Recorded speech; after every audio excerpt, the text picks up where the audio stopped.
magandang gabi po muli mga kaparokya at tayo po ay narirotong muli sa ating programa, Conversations of Conversion.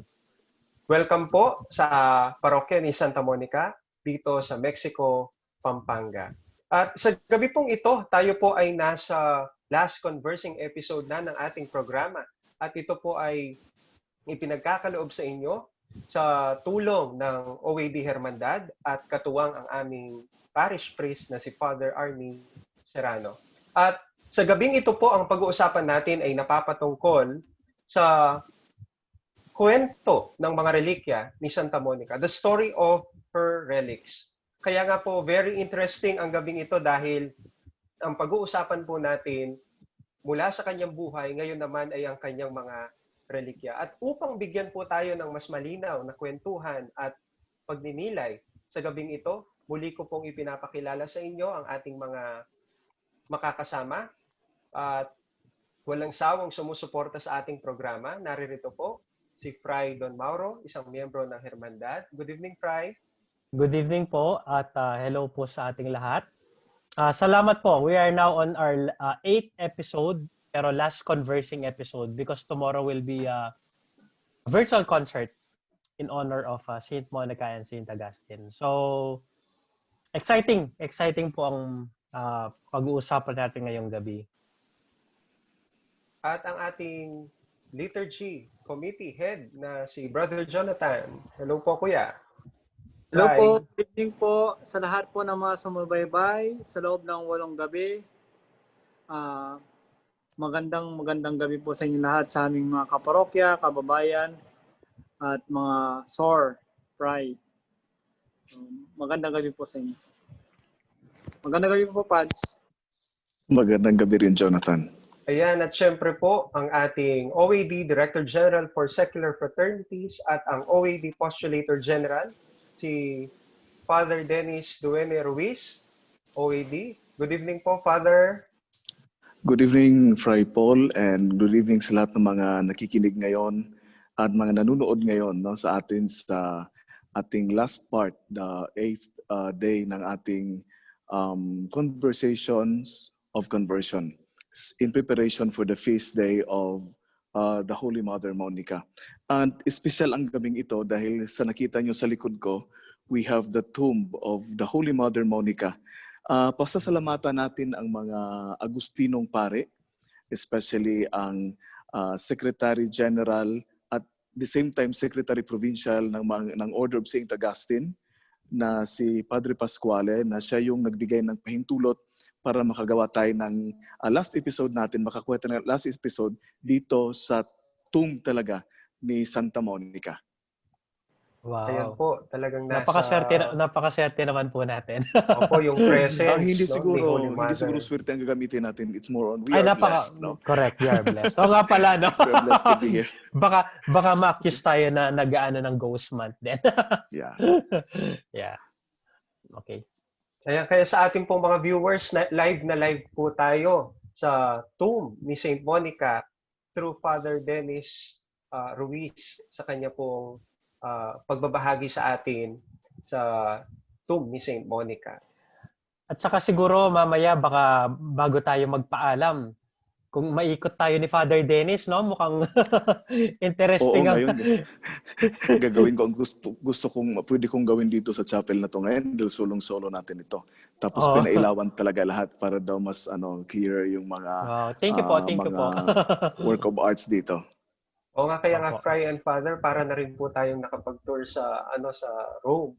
Kahit na nasa pandemic po tayo. It's a virtual pilgrimage actually. No, it's a virtual pilgrimage before the tomb of the Holy Mother Monica. So just remember that it was Pope Francis who visited this chapel last year ba yun, or 2 years ago. He visited this chapel, no, asking the intercession of the Holy Mother Monica. Wow. Oh. So ayan. But yung episode natin, last conversing episode natin, of course wala tayong magiging testimony dahil we will be talking about the relics. So as a jump start, Pads, kasi from yung mga previous episodes din natin na pag-usapan natin yung last days ni Monica at saka yung years after Yeah. nung after nun. So, ngayon, question agad. Okay. Pwede po bang kwentuhan nyo kami paano nakarating po sa Basilica na yan ang relic po ni Santa Monica? Kasi sa mga previous episodes, if you could remember, sabi po natin na ayun nga yung lay my body anywhere. Pero obviously ang nabanggit po ninyo at saka kung naalala ko sa mga past episodes natin, nabanggit nyo na inilibing si Santa Monica sa isang I mean sa ano ba yan? Sa Ostia Antica pa ba rin ba yun within that Ostia Antica, perimeter? yeah. Okay. Because ang yung mga libingan kasi ng mga tao before, nasa gilid ng daan, no? Parang yun yung parang nakasanayan nila na ilibing yung mga tao along the road. So Monica was buried sa Ostia Antica, yung sinasabi ko yung parang highway doon, no? Correct. That will also lead to the Church of Santa Aurea, no? So nilipat siya dito dahil nga para mas mabigyan pa ng parangal yung nanay ng isang bantuga, yung famous na santo na si San Agustin. Correct. Pads, may nabasa ko namang, I don't know, nakalimutan ko na po ang source, pasensya na. Pero may nabasa ko before na ang translation daw ng relics niya happened parang April 24 din ba? O, May tama 4. ba? May 4. May 4. Okay. 11, parang 11:26 ata, if hindi ako nagkamali. Yeah. Okay. May 4, 11:62. No, so parang may mga hindi naman siya talaga recorded na talagang story exact date na yan. Okay. Sinabi nila na on that day, on May 4 in 1164, nilipat yung body niya. Kaya doon nagsimula yung fiesta talaga ni Santa Monica. No? At saka parang nagkamali sila dahil iniisip nila that it was the vigil of the conversion of our Holy Father Augustine. Yes, parang ganun, yung, opo. nilagay nila yung dalawang dates na yon. No? Pero alam nyo naman, di ba, nagbago ang calendar ng simbahan, di ba, from the Julian parang naging Gregorian, kaya nga pati sa Teresa parang ilang taon ang nawala sa kanya, no, Teresa of Avila. So, sabi ko sa inyo kanina, nandito tayo ngayon para sa mga Augustinians, isa sa pinaka-holy na place because of the body of Monica na dito na venerate sa simbahan ng Basilica ni Saint Augustine. So ipapakita ko sa inyo, before that, in the 5th century, famous na talaga ang tomb ni Monica. Dahil nga narinig nila kung anong nangyari kay after her death in Ostia Antica. Sabi niya, hayaan niyo na akong ilibing kahit saan. Ang importante na binyagan na yung anak ko at saka parang fulfilled na siya sa mother, no, because her prayers were granted by God through the conversion of her son Augustine. So kaya naiwan na siya. At in the 5th century, marami nang pumunta sa puntod niya. And actually, may ginawang nalaman natin ito dahil may ginawang parang lapida na ang nakasulat Epitaph. ito. Yeah. Sabi dito ng isang ex-consul, sabi niya na Augustine left the remains of her mother, his most chaste mother here, the new light to his merits. At saka sa last part ng epitaph na yon, the most virtuous mother became more blessed through her son. So dahil sa nangyari kay Augustine sa buhay ni Augustine, mas nakilala ang sanctity ni Monica. If you can still remember, sa mga last episodes natin, that Monica, anong ginawa ni Monica? She shared her saintly life sa bahay niya. So hanggang sa kamatayan, kinikilala pa rin ang buhay ni Monica na santa dahil sa nangyari sa anak niya. So dito, ipapakita ko sa inyo na may isang nung nilipat nila kasi yung body ni Monica from the 6th to 7th century, between 6th and 7th century, nilipat nila yung body from the tomb, original tomb, no, ng mga Romans, kung saan nila nilibing talaga si Monica, nilipat nila sa simbahan ng Santa Aurea para mas ma-preserve ang mga labi niya. And ang nangyari, nilipat ito ni Pope Martin V here in this basilica in the year 1435. 14. Okay.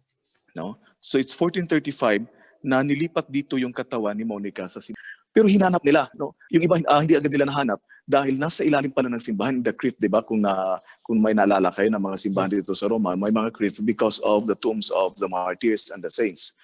So nakita na doon sa ilalim may 6 na mga sarcophagus, yung mga marble na mga sarcophagus doon sa ilalim, lalagyan ng mga katawan ng mga santo na nilagay sa ilalim ng simbahan. At isa doon si Monica. May 3 papa, 2 martir at si Monica. Kaya nilagay nila sa wooden box yung katawan ni Monica, yung naiwan sa mga buto niya, at dinala nila through the Tiber River.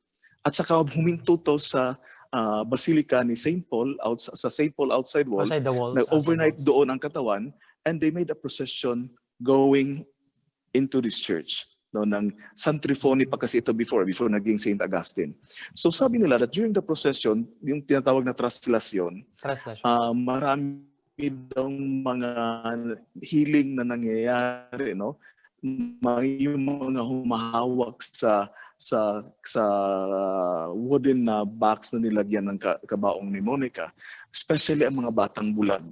No, it has something to do siguro with the tradition that because of her faith, of her prayer, na yung anak niya na si Augustine, no, nakakita na sinasabi palagi ni Monica at nakuha rin niya sa pagtuturo ni St. Ambrose and through the grace of God. So hindi ipapakita ng mga labi ni Monica, iikot ko talaga, ay bahala kayo dyan. Ito yung parang nilagyan ng katawan ni Monica. At dito nakasulat. Okay. So yan po yung sinasabi niyo, Pads.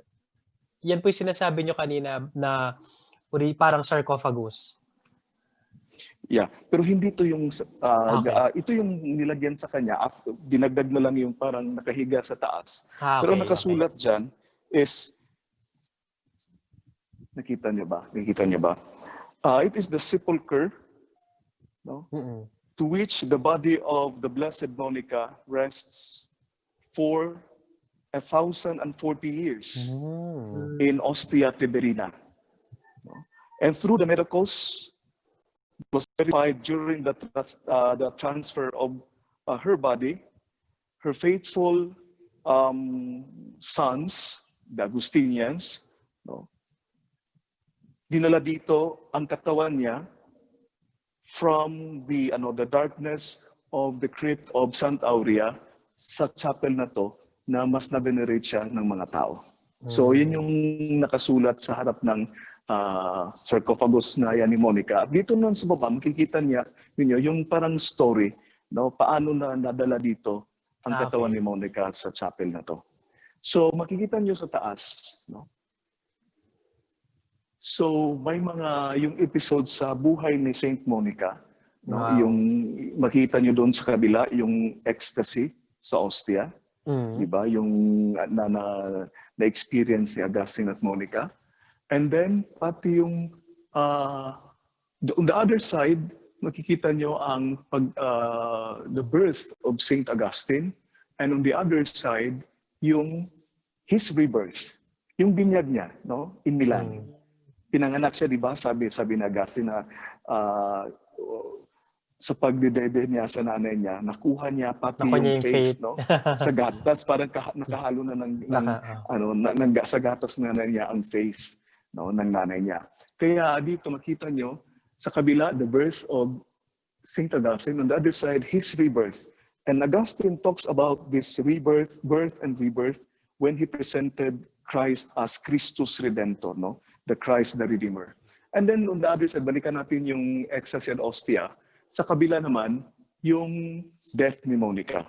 No? Talagang yung Pentecost. According to Augustine kasi, that death is the ultimate experience of the Pentecost. Dahil makikita mo na ang Diyos na finally hinahanap ng kaluluwa mo.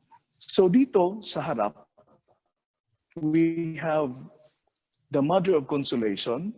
No? Ito yung parang painting oil canvas sa ibabaw ng nandun yung kapatid ni Augustine, no? Ang anak na lalaki, isang anak na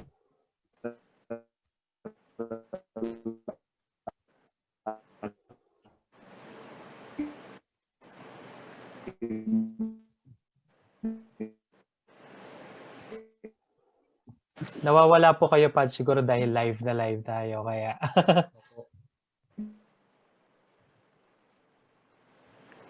Hindi sa Basilica yung signal. Baka nawawalan ng ano sa loob. Monica na si Navigius. So dito may S, okay. ibig sabihin Saint Navigius, no? Saint, Perpetua, ang kapatid na babae ni San Agustin. Okay ba ba? So Nakikita niyo ba? Yep, si Navigius po ang nakikita namin at the moment. So yung magkabilan pala si Navigius so, and at saka si Perpetua. Sa side ng side Perpetua, yung babae. Correct. At si Perpetua. So doon nakikita nyo na si Monica consoled by God, no, through tinuturuan niya si Augustine sa tamang na anong araw ba yun? Na yung obispo na parang that God will give you correct, enough years. Okay. O dahil ito naman, it's the conversation, no? Here, di ba, naalala niyo yung wisdom of Monica, the wisdom of Monica, that she actively discussed with the first community of Augustine in Cascia in Milan, no? So hindi siya passive na faithful. Na sinabi supportive ko na pa rin siya even sa ministry na ni Augustine. Dahil talaga yung faith na yung sinishare niya. At dito natin nalalaman, di ba, sa narinig niya, na pati si Adiodatus, yung anak ni Augustine, mas intelihente pa sa kanya. No? Dahil sa conversations na nakukuha natin sa mga writings ni Augustine. And yung last na, in which dito makita natin the death of Monica in Ostia. So you can see there, si Augustine, no? Nilagyan na nila ng habit, no? Nakikita niyo ba? And then yung nakatayo sa harap niya, si Navigius. Tapos, yung nakaluhod, it's the son of Augustine. It's Adiodatus. Oo, siya yung son ni Augustine. So dito naman sa gilid ng kabaong ni marble tomb ni Monica, sarcophagus ni Monica, nandito yung lupa na galing sa Tagaste. Oh. Lalapit ko kung hindi ba mawawala. Yan yung lupa galing sa Tagaste dahil hindi na siya nakauwi. No? Oo nga, di ba napaka-symbolic as discussed previously sa mga episode natin. I remember Augustine nga asking kung gusto mo bang umuwi pa para doon ka sumakabilang buhay at magpahinga. Pero yun nga, sabi niya, lay my body anywhere. So napaka-symbolic pala pa na nandyan ang lupa sa Tagaste, no? Yeah. Para nakauwi na rin siya. Parang rin nakauwi si Monica sa Tagaste. Dinala nila yung lupa dito na correct. Kung saan siya isinilang. And then that lamp, burning lamp there, si Pope Francis ang nagsindi niyan, no? During his visit here in the tomb of Monica. Wow. So just imagine that if I can remember it better, if it was 2004, no? After how many years na nagkahiwalay si Augustine at Monica, yung mga labi nila dahil nga umuwi na si Augustine, hindi na talaga sila nagkita, dinala dito yung remains ni Augustine. And the three generals of the order of Saint Augustine, the order of the Augustinian Recollects, and the order of the Discalced Augustinians, yung tatlong generals ng Augustinian family, binitbit nila yung relics ni Augustine, the urn containing the remains of Augustine, from the other side of from the other side na sa simbahan na to, dinala nila at tilagay nila sa taas ng tomb ni Monica. No? Napaka-symbolic. So, punong-puno ang simbahan to, punong-puno ng mga Augustinians dahil pati yung mga mungha pinalabas, no? Nabigyan sila ng special permission na makalabas sila. So it was really a celebration for all the Augustinians na nagsama-sama kami with Augustine and Monica. And Monica. Oh, napakagandang gesture po, no? So parang ang message natin dito, di ba sabi ni Monica na hayaan nyo na, kahit saan nyo na ako ilibing, huwag naging mag-alala. No? Dahil sinavideos na gusto niyang umuwi pa talaga sila para maibalik siya sa Tagaste. Pero sabi niya, huwag ka nang mag-alala, huwag naging mag-alala. Ilibing niyo ako kahit saan. Ano yung pinaka-importante na mensahe ni Monica? Sinabi niya, Alalahanin niyo ako. Basta't alalahanin niyo ako. Every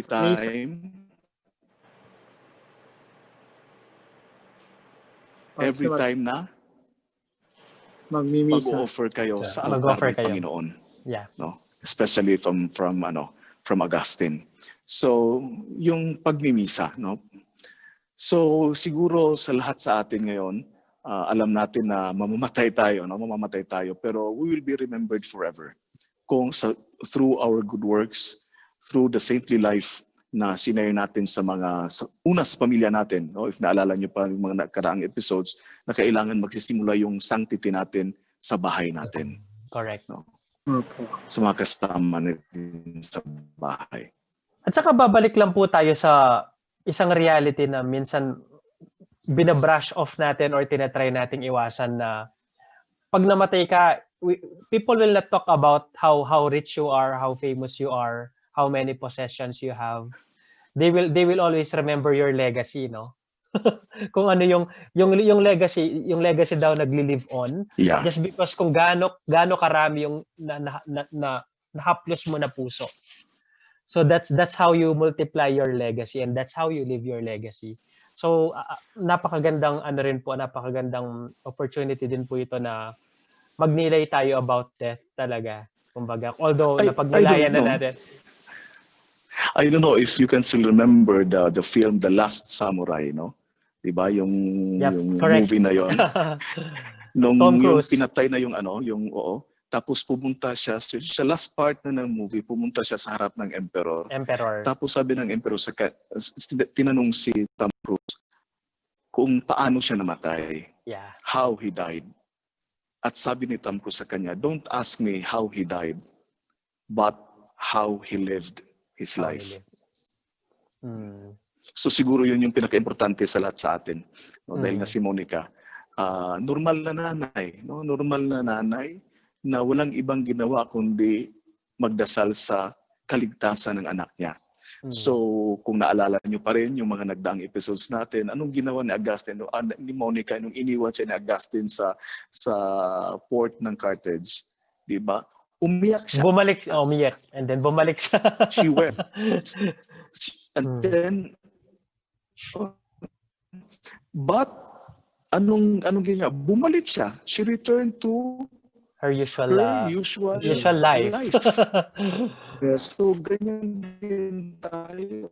Siguro, masasaktan tayo sa mga taong minamahal natin. Masasaktan tayo because of death. Pero kailangan babalik talaga tayo kung saan tayo nilagay ng Panginoon. Ayan, medyo napuputol ka lang, Pads. And then if I may add on that, yung So may request kayo, may ano pang gusto niyo, while sa atin lang itong sa for now. Oo nga eh. At saka yung mahirap rin dito dahil nga pag-open ang simbahan, may mga turista rin pumapasok. Turista na. Oo nga. Just like now, may mga taong At saka if I may add lang po siguro doon sa sinabi nyo kanina, Pads, na ako personally sa pagjo-journey po natin together with these past episodes, nakita ko yung consistency ng message ni Monica, yung consistency din ng purpose niya, consistency din ng ginagawa niya. So lahat consistent. So parang walang, hindi siya kung it may seem very very ordinary, pero yung consistency ng message niya at saka consistency ng aim niya, yun talaga hanggang kamatayan. Actually even after death, tingnan niyo po, parang yung message niya buhay na buhay pa rin siya sa atin hanggang ngayon. O nga po. And kung papansinin mo, Kuya Don, Fry Don and Fry Jonathan, and yung binigay na pagkakataon ni Father na isang virtual pilgrimage, hindi lang para sa atin, kung hindi para sa atin ding mga viewers sa gabing ito, matutunghayan din talaga natin yung mga pinakita niyang bahagi ng Correct. Basilica, yung mga larawan at yung mga simbolo na sumasagisag talaga sa naging buhay ni Saint Monica and Saint Augustine. Parang it's also a point for us to wrap up the different episodes that we had in the past nights po. Correct. Yan. Mukhang mahirap ang signal sa loob ng Basilica talaga. Sa loob ng Basilica po. Hindi pa nakabalik si Father Dennis. Na-press na siya. Ayun. So, yes, Father. So, yeah, I think we're back. Oo, dahil nga Ay, nawawala po kayo. mahirap ang signal dito sa loob. Sa loob ng Basilica. Lumipat ng ano. Yep. So any final words po before we close this conversing episode? We are on the 8th. At tomorrow will be a virtual concert in honor of Saint Monica and Saint Augustine. So any final words po at pasasalamat na rin sa ating mga sumabaybay po sa atin for the last, this is the 8th night. Siguro yung unahin ko, pasalamat tayo sa nag-organize nitong mga different episodes in preparation for the feast of the Holy Mother Monica and also that of our Holy Father Augustine, especially sa Parish ng Santa Monica, Pampanga. And thank you also for the Hermandad, mga members ng Hermandad, at saka sa mga different groups sa Parish ng Mexico, Pampanga, at sa mga lahat ng sumubaybay sa atin araw-araw. And at the same time, nagpapasalamat tayo sa mga OSA fathers, ang mga Augustinian fathers of the Basilica, the custodian of the body of the Holy Mother Monica, na binigyan tayo ng pagkakataon na makagawa tayo ng isang episode dito sa chapel talaga, kung saan nandito ang mga labi ni Monica. And lastly, using the words of Augustine, we thank the Lord for giving that mother, for giving my mother, Augustine, because she is also our mother. As Augustinians, Monica is also our mother. So with the words of Augustine, sasabihin natin sa Panginoon, thank you, Lord, for my mother, for that mother. So sinabi ko na sa inyo, pag sinasabing for that mother, lahat na. Kung sino si Monica for Augustine. Correct. Yes. Wow, I can't believe siguro, na. Ito na talaga. Isa sa ipagdarasal natin ngayon, sa lahat ng mga nanay na umiiyak. May mga nanay ngayon na umiiyak, hindi nila alam kung paano nila isasamo sa Panginoon yung mga asawa at mga anak nila. Lahat ng mga taong umiiyak dahil sa mga broken-hearted ba sila, o siguro dahil wala na silang makain ngayon, especially sa time ng pandemic sa Pilipinas, na wala ng trabaho. Ipagdasal natin sa Panginoon through the intercession of Monica. Dahil yung prayers kasi ni Monica, may luhang kasama. At alam natin, sabi ni Simplicianos, pag may luhang kasama, yon, tidinggin ng Diyos ang mga samo ng isang ina na umiiyak na nagdarasal. So where do broken hearts go? They go to God. Where do broken hearts go? Yeah. Yeah, they go to the Lord. So thank you for all these episodes na nakasama ko kayo, and I hope na naging example talaga si Monica. Because her life is worthy to be emulated. Hindi lang tayo sa debosyon na pagdarasal, litanya, prosesyon, lahat yan, magaganda yan. Pero pag hindi natin isinasabuhay, dahil gagamitin ko rin ang mga words ni Augustine, sabi niya, if we are having devotions to saints, but we are not emulating or imitating them, we are just fooling ourselves. So parang inaano lang natin yung sarili natin, nagsasayang lang natin ang oras. So ang mga santo nandyan sa harap natin, binibigay ng simbahan sa atin as models and examples for us to imitate them, para maging santo rin tayo. So the challenge for us is to become Monicas, Augustines in our society of today. And I'm sure everyone will agree with me na talagang sobrang nagpapasalamat kami sa inyo, Pads, for touring us around and giving us your valuable inputs and insights. Talagang we will never look at Monica and Augustine the same way again, I think, after this series. Ano lang muna, Monica lang muna tayo. Wala Monica, muna yung wala. Augustine dahil yung Baka Augustine may kasi balak pa tayo gumawa ng Augustine. aabot kasi tayo ng Milan pag may Augustine pa tayo. Okay. So hanggang Monica lang po Monica muna tayo muna for this year. Hindi, pero Augustine na rin kasi ginamit yung mga words niya. I hope po hindi lang po ito yung huli. May sundan pa.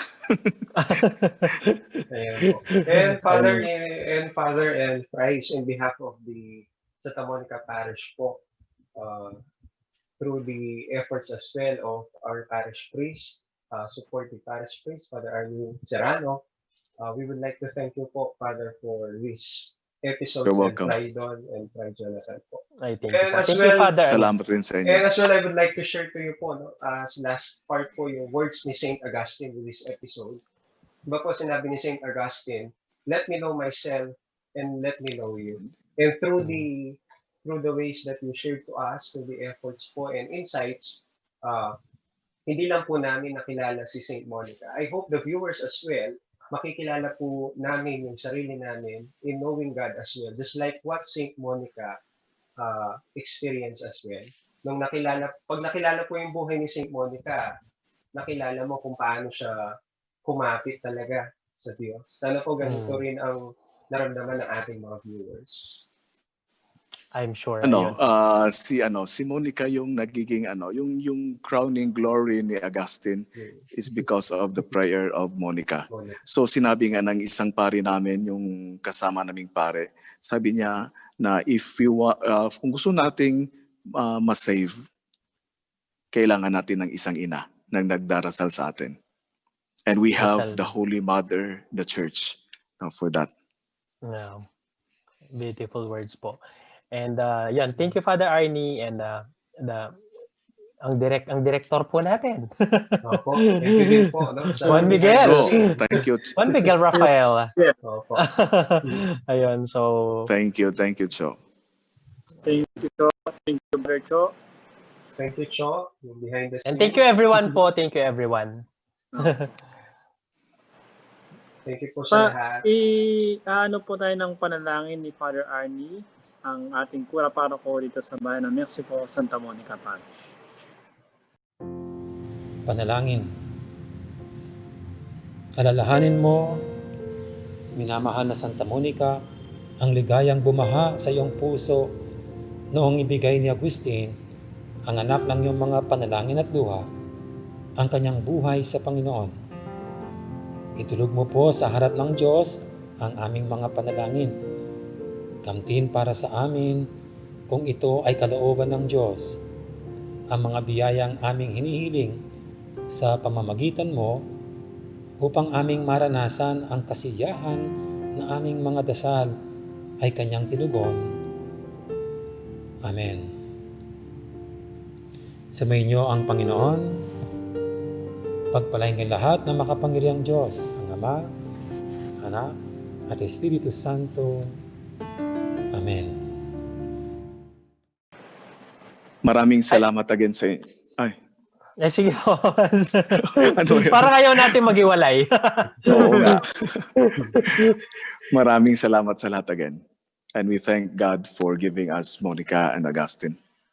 Yep. Maraming salamat po. Non longe es Deo, walang malayo sa Panginoon.